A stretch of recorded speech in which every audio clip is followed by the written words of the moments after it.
में आगे दौसा थाना इलाके के यूको बैंक में धांधली और घूस लेने के आरोप में सीबीआई की एंटी करप्शन टीम ने बैंक मैनेजर और हैंड कैशियर को रंगे हाथों ट्रेस कर उसे हिरासत में लिया है।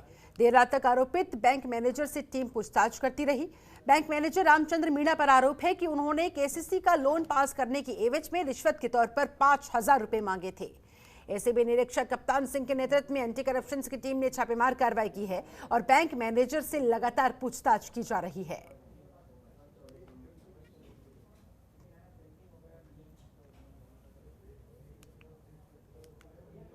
वहीं भरतपुर से मानवता को शर्मसार कर देने वाली एक घटना सामने आई है। गांव के ही एक युवक ने घर में घुसकर विधवा महिला से दुष्कर्म का प्रयास किया,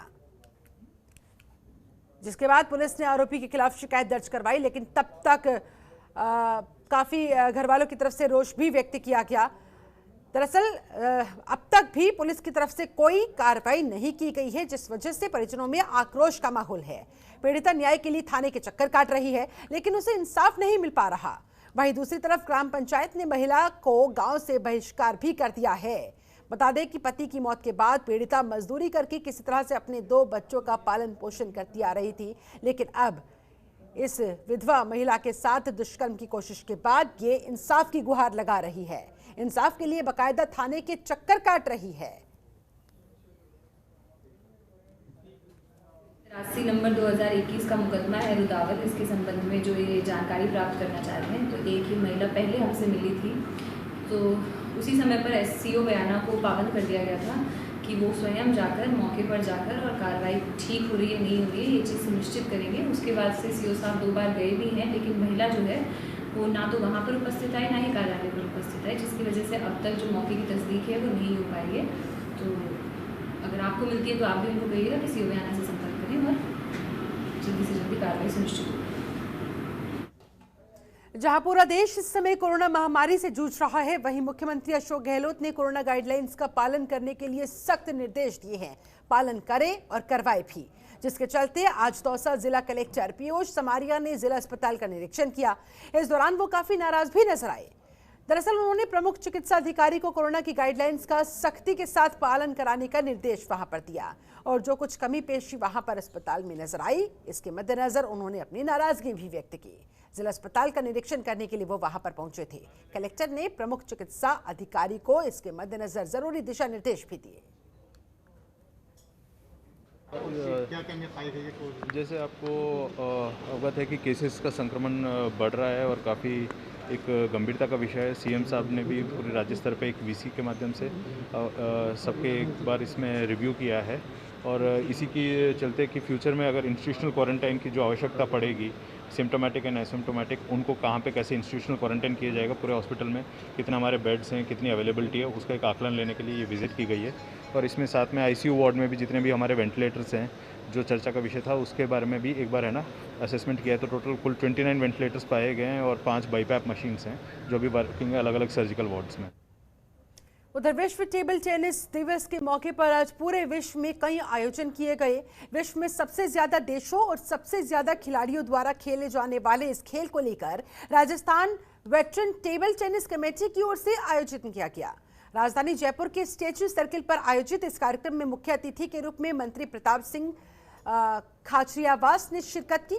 इस कार्यक्रम के दौरान बच्चों को टेबल टेनिस की खूबी के बारे में बताया गया। इसके साथ ही देश और अंतर्राष्ट्रीय स्तर के खिलाड़ियों को भी सम्मानित किया गया। वहीं मुख्य अतिथि इस दौरान कहते नजर आए कि खेल से शारीरिक विकास होता है। टेबल टेनिस एक ऐसा खेल है जिससे बच्चों से लेकर बुजुर्ग तक कोई भी खेल सकता है। इसी कड़ी में पहली बार अलग से कोटा भी आरक्षित किया गया, जिसके अंतर्गत खिलाड़ियों को सरकार की ओर से नौकरियां भी मिलेगी।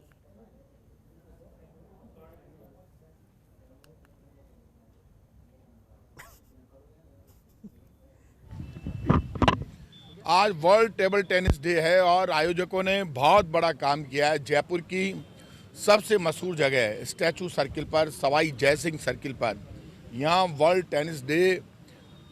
टेबल टेनिस डे सेलिब्रेट किया। बच्चे यहाँ पर हैं और ये मानकर चलिए दुनिया में सबसे ज़्यादा खेला जाने वाला गेम टेबल टेनिस है। बच्चों का बीता हुआ वक्त, बीता हुआ बचपन वापस नहीं आएगा। मैं सब पेरेंट्स से रिक्वेस्ट करूँगा, बच्चों को बचपन जीने दो और बचपन जीने दोगे तो बच्चे की ग्रोथ बढ़ेगी, आगे बढ़ेगा। बेवजह प्रेशर बिल्डअप मत करो। 1st से 8th तक बच्चे को खुला वातावरण चाहिए, उसको खेलने दीजिए, हंसने दीजिए, बोलने दीजिए, दौड़ने दीजिए। और अब खबर बूंदी से है, जहां पर एक युवक ने फांसी का फंदा लगाकर आत्महत्या कर ली, जिसे लेकर आनन फानन में परिवार वालों ने पुलिस को सूचित किया। मौके पर पहुंची पुलिस ने शव को अस्पताल पहुंचाया, जहां डॉक्टर्स ने उसे मृत घोषित कर दिया, जिसके बाद पुलिस ने शव को पोस्टमार्टम के लिए भिजवा दिया है। फिलहाल पुलिस ने मामला दर्ज करते हुए मामले में जांच पड़ताल की बात कही है।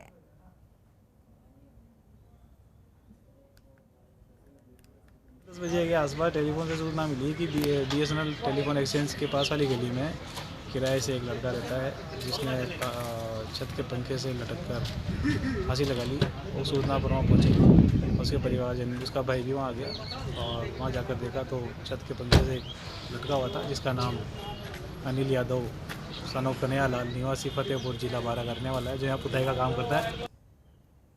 उधर बाड़मेर में तेज रफ्तार पिकअप की बाइक से टक्कर हो गई। इस हादसे में बाइक सवार की मौके पर ही मौत हो गई। वहीं हादसे के बाद पिकअप चालक मौके से फरार होने में कामयाब रहा। सूचना मिलने के बाद मौके पर पहुंची पुलिस ने स्थिति का जायजा लेते हुए बताया कि बाइक चालक अपनी बहन को घर से स्कूल छोड़ने जा रहा था। वहीं पुलिस ने फिलहाल शव को पोस्टमार्टम के लिए अस्पताल पहुंचा दिया है। मामले की जांच पड़ताल भी शुरू कर दी गई है।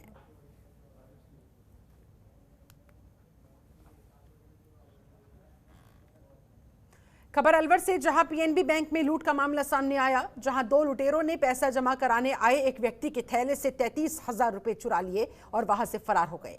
वहीं पीड़ित पदम जैन ने थाने में यह मामला दर्ज करवा दिया है। पूरी सूचना पुलिस को दे दी है। इसके साथ ही पूरी घटना वहां लगे एक CCTV कैमरा में कैद हो गई, जिसमें 2 अज्ञात चोर वारदात को अंजाम देते हुए साफ तौर पर नजर आ रहे हैं। ये देखिए तस्वीरें आपके सामने।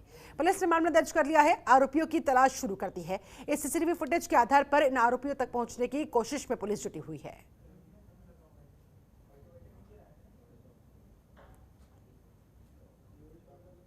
PNB शाखा केरली में एक व्यक्ति के जेब से 33,000 रुपये निकालने की रिपोर्ट प्राप्त हुई है। जो पेंशन के उसके पैसे थे, इसमें रकम दर्ज किया गया है और CCTV फुटेज वगैरह दिखवाया गया तलाश कर। कहाँ का रहने वाला था सर व्यक्ति? तो जिसके पैसे गए हैं वो जी खेड़ली के रहने वाले, खेड़ी निवासी है। वहीं चित्तौड़गढ़ में रिहायशी इलाके में एक खेत में अज्ञात कारणों से आग लग गई। आग लगने से आसपास के क्षेत्र में हड़कंप मच गया। मौके पर भारी भीड़ एकत्रित हुई। क्षेत्रवासियों ने आग बुझाने की काफी कोशिशें की, पर आग ने देखते ही देखते आसपास के खेत में पड़े हुए चारे को भी अपनी चपेट में ले लिया। घटना की सूचना नगर परिषद और कोतवाली पुलिस को दी गई है। मौके पर कोतवाली पुलिस और नगर परिषद की दमकल टीम पहुंची। हालांकि 3 दमकल गाड़ियों ने कड़ी मशक्कत के बाद आग पर काबू पाया। जानकारी के मुताबिक खेत मालिक ने खेत में ही पड़े कचरे को जलाया था, जिससे हवा चलने की वजह से वहां पर पड़े चारे में भी आग लग गई। हालांकि समय रहते ही आग पर काबू पा लिया गया, जिसके चलते ज्यादा नुकसान नहीं हुआ।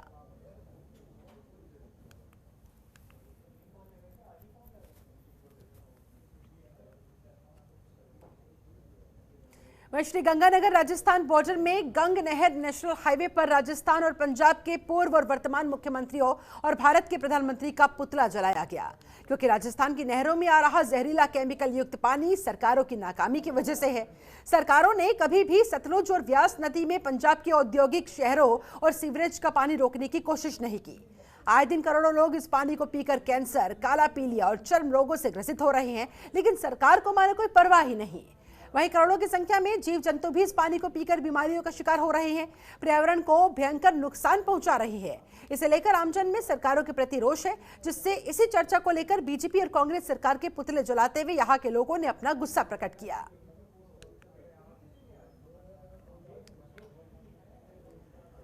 तो नहरों में जिस तरह से जहरीला केमिकल युक्त पानी पीछे से चला आ रहा है, फैक्ट्री से जो कचरा केमिकल का निकलता है वो इन नहरों में डाल दिया जाता है। इसकी वजह से यहाँ के लोग अब इस कदर परेशान हो चुके हैं। उनका कहना है न बीजेपी सरकार ने न कांग्रेस सरकार ने, किसी भी सरकार ने इस समस्या की तरफ कभी ध्यान नहीं दिया, जबकि नहर में गंदे पानी को लेकर इन किसानों का कहना है कि वो लोग बीमार हो रहे हैं। यहाँ तक कि जो जानवर नहर से पानी पीते हैं वो भी बीमार पड़ते जा रहे हैं, लेकिन सरकारों को इससे कोई सरोकार नहीं। चलिए इसी के साथ राजस्थान की अहम खबरों में फिलहाल बस इतना ही। आप बने रहे जनतंत्र टीवी के साथ। नमस्कार। खबरों के निष्पक्ष विश्लेषण के लिए सब्सक्राइब करें जनतंत्र TV and press the bell icon. Never miss any update.